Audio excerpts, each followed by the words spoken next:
हमारे इस news channel में आप लोगों का स्वागत है। आज 29 अप्रैल 2020 बुधवार हो चुका है। जानते हैं दुनिया भर की तमाम बड़ी बड़ी खबरें। साथ ही दोस्तों, मोदी सरकार की तरफ से बड़ा ऐलान आ रहा है। आधार कार्ड को लेके भी नया अपडेट्स आया है और प्राइवेट नौकरी करने वालों के लिए भी प्रधानमंत्री मोदी सरकार की तरफ से बड़ी घोषणाएं आई है। साथ ही बैंक लोन के लिए भी नया अपडेट्स आया है और देखते हैं इसके बाद चीनी बीमारी को लेकर भी एक बड़ा अपडेट्स आ रहा है। बताएंगे एक एक करके तमाम खबरें को। बिल्कुल ध्यान से बने रहिएगा हमारे इस वीडियोज में। तो बिना टाइम वेस्ट किए चलते हैं दोस्तों पहला अपडेट्स पर। तो दोस्तों देख पा रहे होंगे, आधार अपडेट कराने के लिए UIDAI उदय ने एक नई जानकारी अपडेट कराई है। नहीं होगी बैंक जाने की जरूरत। जी हाँ दोस्तों, अब कोई भी व्यक्ति अपने आधार में डेमोग्राफिक डेटा को कॉमन सर्विस सेंटर जाकर अपडेट करवा सकेगा। उदय ने इस बारे में सोमवार को जानकारी दी है कि जून के अंत तक यह काम शुरू भी कर दिया जाएगा। दरअसल दोस्तों, भारतीय विशिष्ट पहचान प्राधिकरण उदय ने करीब 20,000 कॉमन सर्विस सेंटर को आधार अपडेट कराने की इजाजत दे दी है। पहले यह काम बैंकिंग कारपोरेट्स द्वारा किया जाता था। इन सभी सेंटर पर आधार कार्ड का सिस्टम तैयार करने की तैयारी चल रही है। तो अगला अपडेट्स आ रहा है दोस्तों, संभल कर अगर मास्क नहीं पहना तो इस देश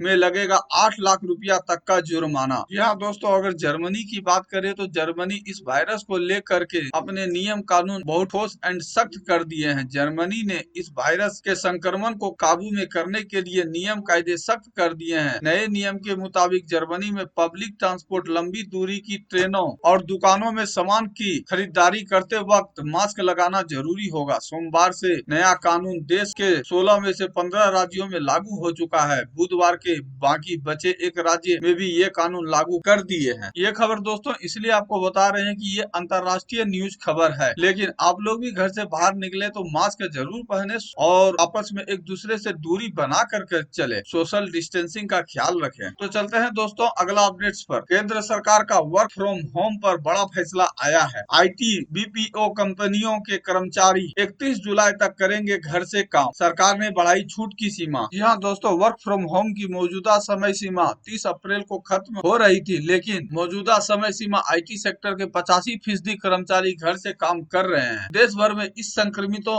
मामलों में बढ़त को देखते हुए सरकार ने IT कंपनियों के कर्मचारियों के लिए घर से काम करने की छूट को 31 जुलाई तक बढ़ा दिया है। मंगलवार को केंद्रीय मंत्री रविशंकर प्रसाद की अध्यक्षता में हुई प्रदेश सरकारों के मंत्रियों के साथ बैठक में समय सीमा बढ़ाने को मंजूरी दे दी गई है। इससे पहले यह समय सीमा 30 अप्रैल को खत्म हो रही थी। केंद्रीय मंत्री के मुताबिक फिलहाल IT सेक्टर के 85% कर्मचारी घर से ही काम कर रहे हैं और आने वाले समय में वर्क फ्रॉम होम सामान्य प्रक्रिया हो जाएगी। उनके मुताबिक घर से काम सही तरीके से हो, इसके लिए ज्यादा से ज्यादा छूट कंपनियों को दी गई है, जिसके उनके कामकाज में कोई असर ना पड़े। साथ ही अगला अपडेट आ रहा है दोस्तों, ट्विटर्स के लिए बड़ी खबर है। ट्विटर्स यूजर्स के लिए बड़ी खबर, बंद की मैसेज के जरिए ट्वीट करने की service. Social media platform Twitter ने मैसेज के जरिए ट्वीट करने की सुविधा को बंद करना शुरू कर दिया है। साथ ही अगला अपडेट आ रहा है टेक्नोलॉजी की। अगर बात कर रहे हैं तो टेलीग्राम जल्द लॉन्च करेगा private group video calling feature. WhatsApp और मैसेंजर रूम्स को मिलेगी जोरदार टक्कर। वैश्विक स्तर पर टेलीग्राम का 400 मिलियन का बड़ा यूजर्स बेस है। नई दिल्ली, लॉकडाउन में ग्रुप वीडियो कॉलिंग की डिमांड में तेज इजाफा दर्ज किया जा रहा है। ऑफिस वर्क समेत दोस्तों और सगे संबंधियों से जुड़ने के लिए लोग वीडियो कॉलिंग का सहारा ले रहे हैं। और साथ ही लॉकडाउन के बाद हवाई यात्रा करने के लिए जरूरी होगा ये सर्टिफिकेट, वरना नहीं कर पाएंगे सफर। अगर आपके पास ये सर्टिफिकेट नहीं होगा तो आप यात्रा नहीं कर सकेंगे। जी हाँ दोस्तों, लॉकडाउन के बाद अगर आप एयरलाइन सर्विस शुरू होगी तो हवाई यात्रा करते हैं तो उसके लिए जरूरी होगी मास्क, ग्लव्स और डिस्पोजल कैप के अलावा आपको डॉक्टरों के सर्टिफिकेट की जरूरत होगी। डॉक्टरों, नौकरशाहों और हवाई अड्डों या एयरलाइंस के अधिकारियों वाली एक टेक्निकल कमेटी जल्द ही हालात सामान्य होने के बाद यात्रियों की सुरक्षा सुनिश्चित करने के उपायों पर चर्चा करेगी। सरकार ने एक टेक्निकल कमेटी बनाई है जो हवाई सेवाओं और यात्रियों के लिए एक स्टैंडर्ड ऑपरेशन प्रोसीजर बना रही है। बता दें कि मौजूदा देशव्यापी लॉकडाउन 3 मई को खत्म होने वाला है। हालांकि यह माना जा रहा है कि देश के हॉटस्पॉट और